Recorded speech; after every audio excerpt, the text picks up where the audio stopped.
প্রেমিকার সঙ্গে দেখা করতে বাড়িতে বোমা ছোড়ার অভিযোগ। প্রেমিকার বাড়িতে বোমা মারার অভিযোগে গ্রেফতার করা হলো প্রেমিক সহ 4 জনকে। হুগলির বৈদ্যবাটির মালিবাগান খামারডাঙ্গায় রোমহর্ষক ঘটনা। গভীর রাতে প্রেমিকার বাড়ির দেওয়ালে বোমা মারার অভিযোগ প্রেমিকের বিরুদ্ধে। সিসি ক্যামেরাবন্দি হয়েছে বোমা মারার সেই ছবি। ক্ষতিগ্রস্ত হয়েছে জানলার কাঁচ। অন্য যুবকের সঙ্গে কথা বলতো প্রেমিকা, অভিযোগ প্রেমিকের। কিন্তু কেন সে বোমা ছুড়ল? পুলিশ অনুমান করছে বোমার শব্দে প্রেমিকা বাইরে বেরোলে কথা বলতে পারবে, এই উদ্দেশ্যেই বাড়িতে বোমা ছুড়েছিল। প্রেমিকার সঙ্গে দেখা করতে বাড়িতে বোমা ছোড়ার অভিযোগ। প্রেমিকার বাড়িতে বোমা মারার অভিযোগে পুলিশ ইতিমধ্যে গ্রেফতার করেছে প্রেমিক সহ 4 জনকে। হুগলির বৈদ্যবাটির মালিবাগান খামারডাঙ্গায় রোমহর্ষক ঘটনা। কিন্তু কেন সে বোমা ছুড়ল? পুলিশ অনুমান করছে বোমার শব্দে প্রেমিকা বাইরে বেরোলে কথা বলতে পারবে, সেই উদ্দেশ্যেই সম্ভবত বোমা ছুড়েছিল।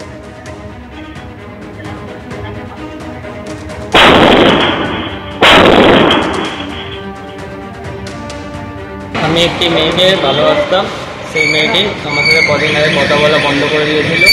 অন্য একটি ছেলের সাথে ঘুরছিল, কথা বলছিল। তো সেই ছেলেটি আমাকে তার ফটো এমনি কথাবার্তা পাঠিয়ে আমাকে বলতো তার নামে আমাকে হিল্লি ওড়াতো, উল্টোপাল্টা তার নামে বলতো আমাকে। তারপর আমি মেয়েটিকে বলেছিলাম যে কেন করলে এরকম, আমার সাথে একবার কথা বলো, না দেখা করে বলো কী হয়েছে।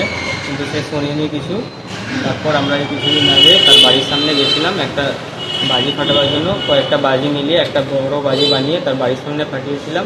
ভেবেছিলাম যে সে আসবে হয়তো কথা বলতে রাত্রিবেলা, সেটা আওয়াজ শুনে। কিন্তু তার জায়গায় এরকম বড় জিনিস হয়ে গেছিলো। আওয়াজটা শুনে আমরা নিজেরাই পালিয়ে গেছিলাম ভয়তে।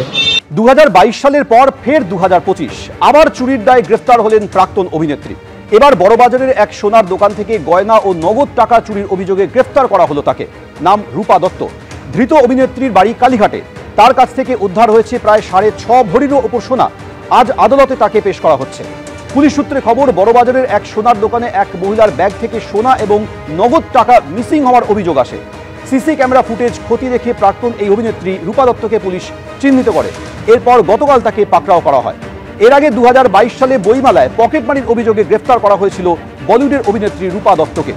সেবার তার কাছ থেকে 65,000-এরও বেশি টাকা উদ্ধার হয়েছিল বলে পুলিশের দাবি। উচ্চ মাধ্যমিকের 3য় সেমিস্টারের ফল প্রকাশ হলো আজ। প্রথম হয়েছে 2 জন, পেয়েছে 98.97% নম্বর। প্রীতম বল্লভ ও আদিত্য নারায়ণ জানা যুগ্মভাবে প্রথম স্থান অধিকার করেছে। দুজনেই পুরুলিয়া রামকৃষ্ণ মিশন বিদ্যাপীঠ স্কুলের ছাত্র। দ্বিতীয় হয়েছে 10 জন, প্রত্যেকেই পেয়েছে 98.95% নম্বর। 98.92% নম্বর পেয়ে তৃতীয় হয়েছে সোহম ভৌমিক। সোহম নরেন্দ্রপুর রামকৃষ্ণ মিশনের ছাত্র। 97.50% পেয়ে উচ্চ মাধ্যমিকের 3য় সেমিস্টারে অষ্টম হয়েছে গোলাম ফয়জল। গোলাম বাণিজ্য শাখার পড়ুয়া হিসেবে প্রথম। উচ্চ মাধ্যমিকের 3য় সেমিস্টারে প্রথম 10-এ রয়েছে 69 জন। পুরুলিয়া রামকৃষ্ণ মিশন থেকে প্রথম 10-এ 24 জন রয়েছেন। নরেন্দ্রপুর রামকৃষ্ণ মিশন থেকে প্রথম 10-এ আছেন 31 জন। 60 থেকে 70% মধ্যে নম্বর 22% কিছু বেশি পরীক্ষার্থীর। 190-এর মধ্যে 186 পেয়ে ষষ্ঠ স্থানে রয়েছে 13 জন। এর মধ্যে রয়েছে ডোমকলের মডেল স্কুলের ছাত্র তুহিন আখতার।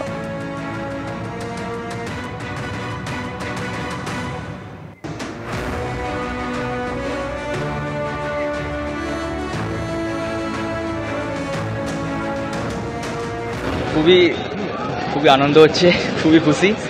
তবে ফার্স্ট হব এটা অতটাও ভাবিনি। তবে পরীক্ষা ভালো হয়েছিল, খুবই ভালো হয়েছিল। আমার সমস্ত বন্ধুদের সবার ভালো হয়েছিল।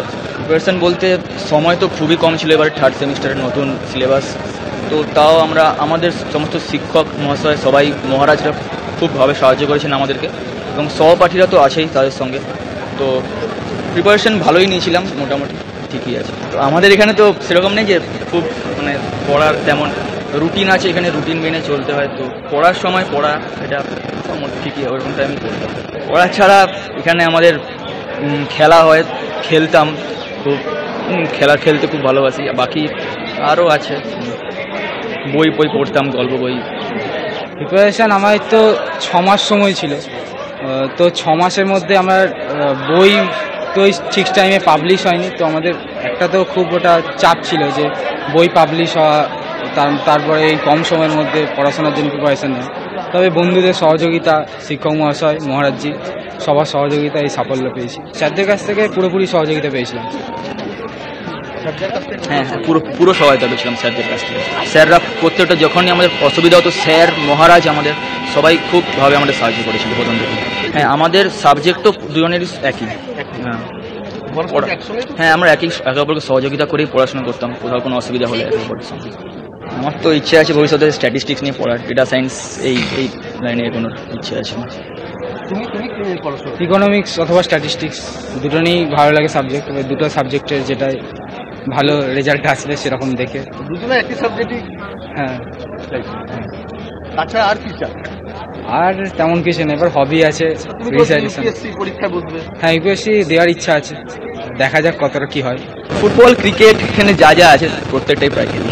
তোমার ব্যক্তিগত কোন খেলাটা ভালো? ফুটবল। ফুটবল। আর তোমার? বাস্কেটবল। বাস্কেটবল। এখানে বাস্কেটবলই খেলতে। হ্যাঁ, আমাদের যে নতুন সিলেবাসটা তৈরি হয়েছে ওটা মানে খুবই এফেক্টিভ, মানে নতুন সিলেবাসে চেঞ্জ হয়েছে, খুবই এফেক্টিভ এটা। আমার পরে যারা পরীক্ষা দেবে কি প্রত্যেকে যদি ওটাকে ফলো করে, ভালো করে ওগুলোকে পড়ে যায়, ওটাকে প্রিপারেশন নেয় পরীক্ষার জন্য, তো ভবিষ্যতে অনেক সুবিধা হবে। যেই লাইনে পড়াশোনা করুক, যেই হোক, পড়াশোনা ভালো করে করতে হবে, মন দিয়ে যত ঘন্টা মানে যতক্ষণ পড়ছি ততক্ষণ মন দিয়ে পড়লেই, আর ডিসিপ্লিন বজায় রাখলেই। একদিন একটু বেশি টেনে দিলাম, তারপরের দিন একটু কম পড়লাম, এরকম করলে হবে না। যেটা পড়তে হবে ডিসিপ্লিন বজায় রেখে পুরো সেরকম কন্টিনিউয়াস আকারে পড়ে যেতে হবে, তাহলেই ফল পাওয়া যাবে।